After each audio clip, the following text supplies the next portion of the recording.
آج ہمیں ایسی تقریریں اچھی لگتی ہیں جس میں ہمیں سامنے والا ہنسا دے. ایک بات بولوں, ہنسنے کا نہیں رونے کا مقام ہے.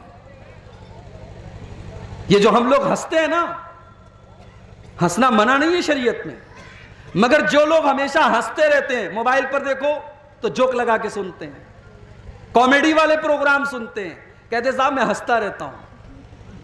ایک حدیث آپ کو سنانے جا رہا ہوں, بڑے غور سے سنیے گا. زیادہ ہنسنے سے بھی دل مردہ ہو جاتا ہے. ترمذی کی روایت ہے, اللہ کے پیارے نبی فرماتے ہیں میں 5 باتیں بیان کرنے جا رہا ہوں, ان 5 باتوں کو کون سیکھے گا؟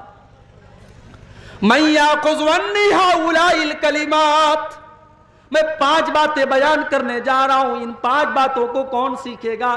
حضرت ابو ہریرہ, اللہ کے نبی کے وہ صحابی جنہوں نے اپنی زندگی کو وقف کر دیا تھا دین سیکھنے کے لیے, قرآن و حدیث سیکھنے کے لیے. ابو ہریرہ کہتے ہیں اے اللہ کے نبی میں آپ کی باتوں کو یاد کروں گا, اے اللہ کے نبی میں آپ کی باتوں کو یاد کروں گا اور دوسروں تک پہنچاؤں گا.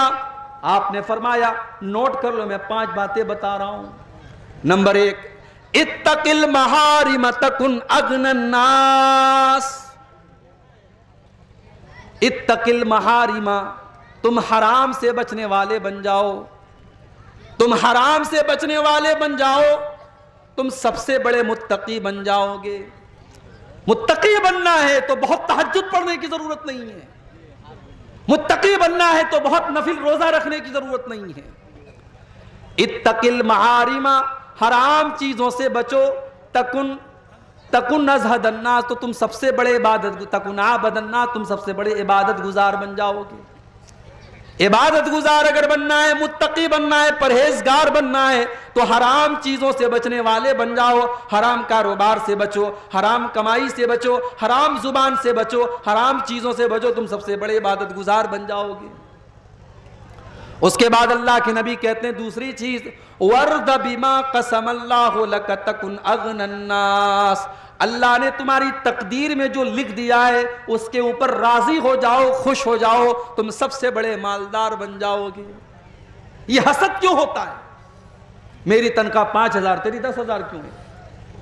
میں 50,000 مہینہ کماتا ہوں, تو 1 لاکھ کیوں کماتا ہے؟ ارے بھائی وہ 1 لاکھ اپنے مقدر سے کما رہا ہے, تم 50,000 اپنے مقدر سے کما رہے ہو. 50,000 کا تم بھی 1 لاکھ کرو, محنت کرو, کوشش کرو. تمہاری تقدیر میں اگر 1 لاکھ لکھا ہے دنیا کی کوئی طاقت چھین نہیں سکتی ہے, اور تمہاری تقدیر میں نہیں لکھا ہے تو تم سارے طریقے اپنا لو, تم 1 لاکھ روپیہ نہیں کما سکتے. تو تقدیر میں اللہ نے جو لکھ دیا ہے اس پر راضی رہو, خوش رہو, محنت کرو, بہتر سے بہتر کی کوشش کرو, مگر اللہ نے جو تقدیر میں لکھ دیا ہے اس کے اوپر خوش ہو جاؤ. اللہ کے پیارے نبی کہتے ہیں سب سے بڑے مالدار بن جاؤ گے. مالدار وہ نہیں ہے جس کا مکان سب سے اچھا ہو, مالدار وہ نہیں ہے جس کی بلڈنگ سب سے اچھی ہو, جس کا کپڑا سب سے اچھا ہو. مالدار وہ ہے جو چین کی نیند سوتا ہو, جس کے بچے بیمار نہ رہتے ہوں, جس کے گھر میں کچ کچ نہ لگی رہتی ہو, جس کے گھر میں ٹینشن نہ رہتی ہو. اللہ کے نبی نے کہا تقدیر پر راضی ہو جاؤ, سب سے بڑے مالدار بن جاؤ. تیسری چیز, وَأَحِبَّ لِلنَّاسِ مَا تُحِبُّ لِنَفْسِكَ تَكُنْ مُسْلِمًا تَكُنْ مُؤْمِنًا, اور جو تم اپنے لیے پسند کرتے ہو وہی تمام لوگوں کے لیے تم پسند کرو, تم مسلمان بن جاؤ گے. تم نہیں چاہتے تمہاری بیٹی کو کوئی غلط نظر سے دیکھے, تمہاری بہن کو کوئی غلط نظر سے دیکھے, تمہاری بیوی کو کوئی چھیڑے. تم بھی دوسروں کی بیٹیوں کو, دوسری کی بہوؤں کو, دوسروں کی بہنوں کو غلط نظر سے دیکھنا بند کر دو. تم نہیں چاہتے کوئی تمہاری غیبت کرے, چغلی کرے, برائی کرے, تم دوسروں کی غیبت کرنا بھی بند کر دو. تم چاہتے ہو لوگ تمہاری اچھائیوں کی تعریف کریں اور تمہاری برائیوں کے اوپر پردہ ڈال دیں, تم بھی دوسروں کی اچھائیوں کی تعریف کرو اور دوسروں کی برائیوں پر پردہ ڈال دو. جو تم اپنے لیے پسند کرتے ہو وہی تمام لوگوں کے لیے پسند کرو. اللہ کے نبی کہتے ہیں اگر تم ایسا کرو گے تو تم مومن بن جاؤ گے. چوتھی چیز, وَأَحْسِنْ إِلَىٰ جَارِكَ تَكُنْ مُسْلِمًا, اور اپنے پڑوسی کے ساتھ تم اچھا سلوک کرو. تمہارا پڑوسی مسلمان ہے تب بھی، غیر مسلم ہے تب بھی، تمہاری برادری کا ہے تب بھی، تمہاری برادری کا نہیں ہے تب بھی، تمہارے مسلک کا ہے تب بھی، تمہارے مسلک کا نہیں ہے تب بھی، پڑوسی کو تکلیف پہنچانے کا تمہیں کوئی ادھیکار نہیں ہے۔ اپنے پڑوسی کے ساتھ تم بھلائی کرو، اللہ کے نبی فرماتے تم مسلمان بن جاؤ گے۔ اور پانچویں چیز وَلَا تُكْسِرِ الضِّحْكَ، اور اللہ کے نبی فرماتے ہیں کہ تم زیادہ ہنسا مت کرو، اس لیے کہ زیادہ ہنسنے سے فَإِنَّ كَثْرَةَ الضِّحْكِ تُمِيتُ الْقَلْبَ، زیادہ ہنسنے سے دل مردہ ہو جاتا ہے۔ تو ہنسنا زیادہ نہیں ہونا چاہیے، کبھی کبھی رونا چاہیے میرے بھائی۔ قرآن کریم میں اللہ تعالیٰ نے رونے والوں کا واقعہ بھی بیان کیا ہے۔ قرآن کا 7واں پارہ کھولو، وَإِذَا سَمِعُوا مَا أُنزِلَ إِلَى الرَّسُولِ تَرَىٰ أَعْيُنَهُمْ تَفِيضُ مِنَ الدَّمْعِ مِمَّا عَرَفُوا مِنَ الْحَقِّ، اے نبی عیسائیوں کے سامنے بھی جب قرآن پڑھا جاتا ہے تو عیسائیوں میں جو نیک لوگ ہوتے ہیں، جو اچھے لوگ ہوتے ہیں، وَإِذَا سَمِعُوا مَا أُنزِلَ إِلَى الرَّسُولِ، جب قرآن کی تلاوت کو وہ سنتے ہیں، تَرَىٰ أَعْيُنَهُمْ تَفِيضُ مِنَ الدَّمْعِ، تو اے نبی آپ کیا دیکھتے ہیں؟ ان کی آنکھوں سے آنسو بہنے لگتا ہے، وہ رونے لگتے ہیں۔ حبشہ کا دربار تھا، نجاشی کا دربار تھا، اور مسلمانوں نے حبشہ میں جا کر کے پناہ لی تھی۔ مکہ کے کافروں نے 2 لوگوں کو بھیجا، ان دونوں لوگوں نے آ کر کے نجاشی کو بھڑکانا شروع کر دیا۔ کہا اے نجاشی، اے حبشہ کے بادشاہ، یہ لوگ جو آپ کے ملک میں آئے ہیں یہ حضرت عیسیٰ علیہ السلام کو برا بھلا کہتے ہیں، یہ حضرت مریم کو برا بھلا کہتے ہیں، یہ ہمارے ملک سے بغاوت کر کے آئے ہیں، آپ ان کو ہمارے حوالے کر دیجئے۔ نجاشی نے مسلمانوں کو بلوایا، مسلمانوں نے حضرت جعفر رضی اللہ تعالیٰ عنہ کو اپنا نمائندہ بنایا۔ نجاشی نے کہا کہ اے مسلمانوں، ہمیں پتہ لگا ہے کہ تم عیسیٰ علیہ السلام کو برا بھلا کہتے ہو، تم حضرت مریم کو برا بھلا کہتے ہو، تمہارا کیا خیال ہے؟ حضرت جعفر نے کہا کہ اے نجاشی، اے حبشہ کے بادشاہ، میں کوئی اور بات تو نہیں بیان کروں گا، میں قرآن کی آیت آپ کے سامنے پڑھ دیتا ہوں۔ اس کے بعد سورہ مریم کی تلاوت کرنا شروع کر دیا۔ کبھی موقع ملے تو سورہ مریم کی کسی اچھے قاری کی آواز میں سورہ مریم کی تلاوت سنو میرے بھائی، اگر اندر سے روح نہ سرسار ہو جائے تو کہنا۔ قرآن کا انداز، کوئی اچھا قاری جب قرآن پڑھے۔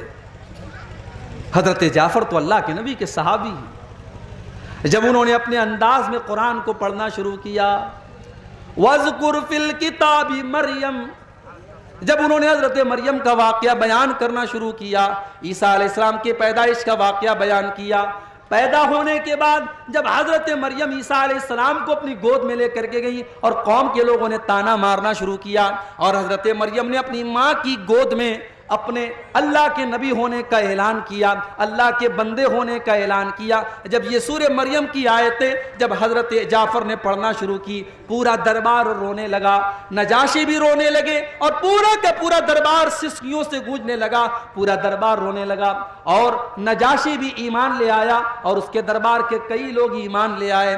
اللہ نے فرمایا وَإِذَا سَمِعُوا مَا أُنزِلَ إِلَى الرَّسُولِ تَرَىٰ أَعْيُنَهُمْ تَفِيضُ مِنَ الدَّمْعِ، اے نبی جب قرآن ان کے سامنے پڑھا جاتا ہے تو وہ قرآن کو سن کر کے رونے لگتے ہیں۔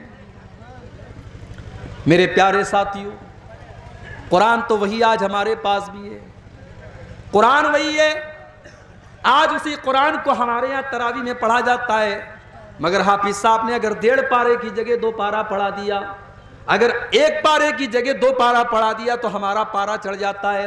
حافظ صاحب آپ نے زیادہ کیوں پڑھا دیا؟ اس قرآن کو سن کر کے آج ہمارے دل کی کوئی دنیا نہیں بدلتی، نہ ہماری آنکھوں سے آنسو آتے ہیں۔ میرے پیارے ساتھیوں، کیا بات ہے، قرآن تو وہی ہے، قرآن تو وہی ہے جس کے بارے میں اللہ نے فرمایا لَوْ أَنزَلْنَا هَذَا الْقُرْآنَ عَلَى جَبَلٍ لَرَأَيْتَهُ خَاشِعًا مُتَصَدِّعًا مِّنْ خَشْيَةِ اللَّهِ، اے نبی اس قرآن کو اگر ہم کسی پہاڑ کے اوپر بھی اتار دیں تو پہاڑ بھی اللہ کے خوف سے چور چور ہو جائے گا۔ ہمارے دل کی کیا اوقات ہے، ہمارا دل تو ملائم سا ہے، نرم سا ہے، گوشت کا بنا ہوا ہے۔ اللہ نے کہا قرآن پہاڑ پر بھی اترتا تو پہاڑ چکنا چور ہو جاتا۔ اور آج قرآن سے ہمارے دل کے اوپر کوئی اثر نہیں ہو رہا ہے، اس کا مطلب کہ ہمارا دل پہاڑ سے بھی زیادہ سخت ہو چکا ہے۔ قرآن کا پہلا پارہ اٹھاؤ، اللہ نے یہودیوں کے بارے میں فرمایا ثم قست قلوبکم من بعد ذلک فہی کالحجارۃ او اشد قسوہ، اے یہودیو تم اتنے گناہ کر چکے ہو، تم اللہ کی اتنی نافرمانی کر چکے ہو کہ گناہ کرنے کی وجہ سے تمہارے دل کٹھور ہو چکے ہیں، تمہارے دل سخت ہو چکے ہیں، پتھر سے بھی زیادہ کٹھور ہو چکے ہیں، اس لیے کہ پتھر بھی کچھ ایسے ہوتے ہیں کہ پتھر سے رس رس کر کے پانی بہنے لگتا ہے، پتھر اللہ کے خوف سے جھک جاتا ہے اور پتھر سے ندیاں نکلنے لگتی ہیں، مگر اے یہودیو تم اللہ کے اتنے بڑے نافرمان اور اتنے بڑے گنہگار ہو کہ تمہارے دل تو پتھروں سے بھی زیادہ سخت ہو چکے ہیں۔ آج جانتے ہو ہم قبرستان جاتے ہیں، قبرستان جا کر کے بھی ہمارے دل نرم نہیں ہوتے، ہماری آنکھوں سے کبھی آنسو نہیں آتے۔ جنازے میں ہم جاتے ہیں، جنازے کو قبر میں اتارا جا رہا ہے اور ہم بیٹھ کر کے دنیا کی باتیں کر رہے ہیں، ہم انڈیا پاکستان کے میچ کی بات کر رہے ہیں، ہم وراٹ کوہلی کے شاٹ کی تعریف کر رہے ہیں، ہم دنیا کی باتیں کر رہے ہیں، ہم قبرستان میں کھڑے ہو کر کے دنیا کی باتیں کر رہے ہیں۔ میرے پیارے ساتھیوں، یہ کتنی سخت دلی کی بات ہے۔ قبرستان تو وہ جگہ ہے جو ہماری اوقات ہمیں بتاتی ہے، جو ہمیں ہماری آخرت بتاتی ہے، مگر ہم تو اتنے سخت دل ہو چکے ہیں کہ قبرستان جا کر کے بھی ہمیں موت یاد نہیں آتی، قبرستان جا کر کے بھی ہم کو آخرت یاد نہیں آتی۔